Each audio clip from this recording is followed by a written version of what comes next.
तो फाइनली नारी शक्ति वंदन बिल जो है वो संसद में पास हो चुका है, यानी लोकसभा और राज्यसभा दोनों ही जगह पास हो गया है। तो इसका मतलब ये है कि अब लोकसभा में और राज्यों की विधानसभाओं में 33% जो सीट है वो महिलाओं के लिए आरक्षित हो जाएगी, जो एक बहुत बड़ी बात इंडिया के लिए मानी जा रही है। इस बिल का इंतजार सालों से था। अब अगर आप सोच रहे होंगे कि पहली बार यहाँ पर ये बिल पेश हुआ, तो ऐसा बिल्कुल भी नहीं है। पहली बार ये बिल कब पेश हुआ था, और थोड़ा सा टाइमलाइन हम देख लेते हैं। 1996 में एच.डी. देवेगौड़ा की जब सरकार थी, उन्होंने ये बिल पहली बार पेश किया था। तब से लेकर अब तक यानी 27 साल हो चुके हैं, अब जाकर ये बिल राज्यसभा और लोकसभा में पास हुआ है। थोड़ा सा टाइमलाइन अगर अपन डीप में देखें, 1996 में देवेगौड़ा की सरकार ने इसको पेश किया, पास नहीं हो पाया। 1998 में अटल बिहारी जी की सरकार ने भी बहुत कोशिश की इस तरह की बिल को पास करवाने के लिए, तो भी नहीं हो पाया। 2008 में मनमोहन जी की सरकार ने इस बिल को पेश किया, वो पास होने ही वाली थी। 2010 में राज्यसभा में पारित हो गया था, ध्यान रखिएगा, राज्यसभा में 2010 में पारित हो गया था, लेकिन लोकसभा में नहीं हो पाया। बाद में लोकसभा भंग हो गई तो बिल भी लैप्स हो गया। मतलब ये बिल पास करने की जो कवायद है वो 27 सालों से चल रही है। पास क्यों नहीं हो पा रहा था, इसका एक कारण है। कहा जा रहा है कि 27 सालों से सबकी एक ही डिमांड थी कि ये जो 33% आरक्षण जो महिलाओं को दिया जा रहा है लोकसभा और विधानसभाओं में, इस 33% आरक्षण के अंदर भी SC, ST, OBC की कैटेगरी की जो महिलाएं हैं उनको अलग से आरक्षण दिया जाए, यानी कोटा के अंदर कोटा दिया जाए। इस चीज़ को लेकर कई लोगों ने आवाज़ उठाई थी, जिसकी वजह से 27 साल लग गए इस बिल को पास होने में। अभी भी ये बिल पूरी तरह से कानून नहीं बना है। अब अभी क्या सीन है ये देख लेते हैं।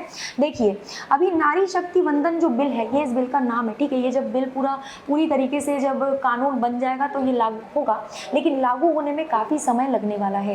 ये पूरी तरीके से भी अगर अभी गैजेट नोटिफिकेशन में भी आ गया तो भी पेपर में ही रह जाएगा। ऐसा इसलिए क्योंकि 2026 तक परिसीमन में रोक लगा हुआ है, डिलिमिटेशन पर रोक लगा हुआ है।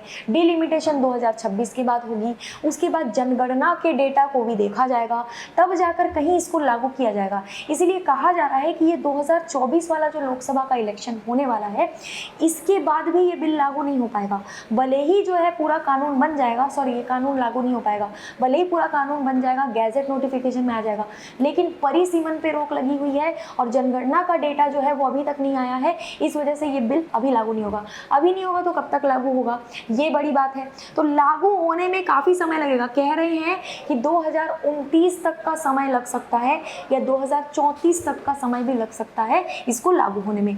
कुछ मुख्य बातें इस बिल के बारे में देख लेते हैं। जब ये पास हो रहा था तो कितने वोट पक्ष में पड़े, कितने वोट विरोध में पड़े, तो देखिए लोकसभा में 454 वोट पड़े थे, पक्ष में सारे वोट पड़े 454 वोट जो पड़े हैं ना, ये सारे के सारे वोट जो है ये पक्ष में पड़े, लेकिन विरोध में दो वोट पड़े हैं। यानी लोकसभा में जितने भी वोट पड़े उसमें पक्ष में, इस बिल के पक्ष में 454 वोट पड़े हैं और विरोध में 2 वोट पड़े हैं। राज्यसभा की अगर मैं बात करूं तो पूरे के पूरे जो वोट हैं वो पक्ष में ही पड़े हैं, कोई वोट विरोध में नहीं पड़ा है। निर्विरोध यहाँ पर जो है राज्यसभा में ये बिल पारित हुआ है। अब लोकसभा में जो है अभी उतनी ज़्यादा महिलाएं नहीं है। देखो, जब 2019 का जब चुनाव हुआ था ना लोकसभा का, 78 कॉन्स्टिट्यूएंसी में से ही महिलाओं को भेजा गया था। अभी कहा जा रहा है लोकसभा में करीब 82 महिलाएं हैं, ठीक है, लोकसभा में करीब 82 महिला प्रतिनिधि हैं। ये बिल जब पूरी तरीके से कानून बन जाएगा तो क्योंकि 543 सीटें लोकसभा में हैं, इनमें से 181 सीटें महिलाओं के लिए रिजर्व हो जाएंगी, क्योंकि 33% सीटें रिजर्व होने की बात की गई है, रिजर्व करने की बात की गई है। 543 में से 181 सीटें सिर्फ महिलाओं के लिए रहेंगी। ऐसा नहीं कि उसमें कोई भी आकर जो है चुना जा सकता है। अब अगर मैं बात करूं कि कॉन्स्टिट्यूशन के कौन से नंबर के अमेंडमेंट का बिल था, तो संविधान का 128वां संशोधन बिल था ये, यानी कि 128th अमेंडमेंट बिल था। और जानने वाली बात यह है कि नए संसद भवन में, यानी नए पार्लियामेंट में हम जब से शिफ्ट हुए हैं, आपको पता होगा हम नए पार्लियामेंट में शिफ्ट हो चुके हैं, ठीक है, तो हमारे जो मंत्री वगैरह हैं वो सब नए पार्लियामेंट में बैठेंगे। तो यहाँ का नया ये यहाँ का सबसे पहला बिल है, ये नए पार्लियामेंट में पास होने वाला सबसे पहला बिल है ये, है ना, तो इसको ध्यान रखना है। अब बात आती है कि ये बिल जब एक्ट बन जाएगा तो कितने सालों के लिए ये लागू रहेगा। तो 15 साल के लिए आरक्षण का प्रावधान रहेगा, सिर्फ 15 साल के लिए अभी इसका प्रावधान रखा गया। आगे चलकर संसद इसको बढ़ा भी सकती है, अगर संसद चाहे तो इसको बढ़ा भी सकती है। अब अगर मैं अलग अलग राज्यों की बात करूं कि भाई किस राज्य में कितना % महिलाओं का प्रतिनिधित्व है, तो यहाँ कुछ राज्यों का मैं नाम लेती हूँ। अरुणाचल, असम, कर्नाटक, केरला, महाराष्ट्र, मेघालय, मणिपुर, उड़ीसा, इन सभी राज्यों में अगर देखो, और भी कुछ राज्य हैं, इन सभी राज्यों में महिलाओं का जो प्रतिनिधित्व है विधानसभा में वो 10% से भी कम है, यानी बहुत कम है, बहुत कम है। 33% आरक्षण जब लागू हो जाएगा तो हर एक विधानसभा में और लोकसभा में हमारे 33% महिलाएं होनी अनिवार्य हो जाएंगी। ठीक है, अब बात आती है कि इस बिल को पेश किसने किया था, ये भी आपको पता होना चाहिए। हमारी कानून मंत्री ने इस बिल को पेश किया है लोकसभा में। कानून मंत्री का नाम है अर्जुन मेघवाल। ठीक है, तो ये है ये इस पूरे बिल का प्रावधान, इस पूरे बिल के बारे में हमने पूरा डिटेल में डिस्कस किया।